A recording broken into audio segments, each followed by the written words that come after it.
This is Bride of the 13th Fire, a horror movie based on a true story. In a small village in Japan, a young woman is getting married. Her name is Yuri, and she's marrying a stranger. She only met him 2 weeks ago, but they decided to get married after he promised her that they would go on a romantic honeymoon to Hawaii. But there was something strange about her new husband.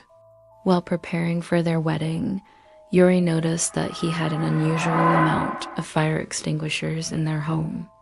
At first, she thought nothing of it, but then she started to find other strange things, like buckets of sand and even a gas mask. She confronted her husband, but he just told her that he was a fireman and needed those things for his work. He also told her not to worry because he had a surprise for her. A surprise that would make her the happiest bride in the world. On the day of the wedding, Yuri was indeed very happy. The ceremony went well, and soon she and her new husband were going to go to Hawaii. But when she arrived at the airport, she noticed something strange. Her husband wasn't with his family or friends.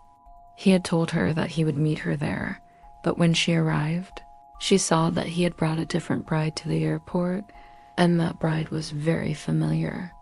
It was the girl from the gas station that he had been seeing. When Yuri confronted him, he finally revealed his true face. He wasn't a fireman.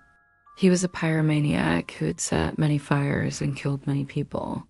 And he had married Yuri just to have a reason to go to Hawaii because he had always wanted to see the active volcano. He had gotten married to the other woman too, but she had found out that he was a serial killer and had run away. Now he had come to kill Yuri too. He took her to a remote beach where no one would find them.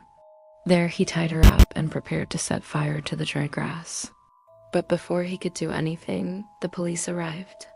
They had received a tip from the gas station attendant and had followed the man to Hawaii. They arrested the pyromaniac and Yuri was free. But the story doesn't end here. After her traumatic experience, Yuri became obsessed with finding the man who had tried to kill her. She wanted to know what had happened to him. Did he die in prison? Did he get released? Was he planning to escape? But she never found out. The man disappeared. His name was taken off the prison records and no one knew where he was. Some said that he had escaped to another country, while others said that he had gotten plastic surgery and was living under a new identity. But Yuri never gave up.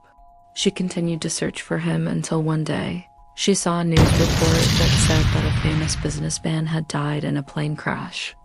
The businessman's face was burned beyond recognition, but something about the clothes that he was wearing seemed familiar to Yuri. So she went to the police and told them that she believed that the dead businessman was the same man that had kidnapped her. The police investigated, but they couldn't find any evidence to prove that they were the same person. And so the case was closed. Many years passed and Yuri eventually moved on with her life. She got married again and had children, but she never forgot the man who had tried to kill her. And she never forgot the feeling of helplessness that she had felt when she realized that he had brought another bride to the airport.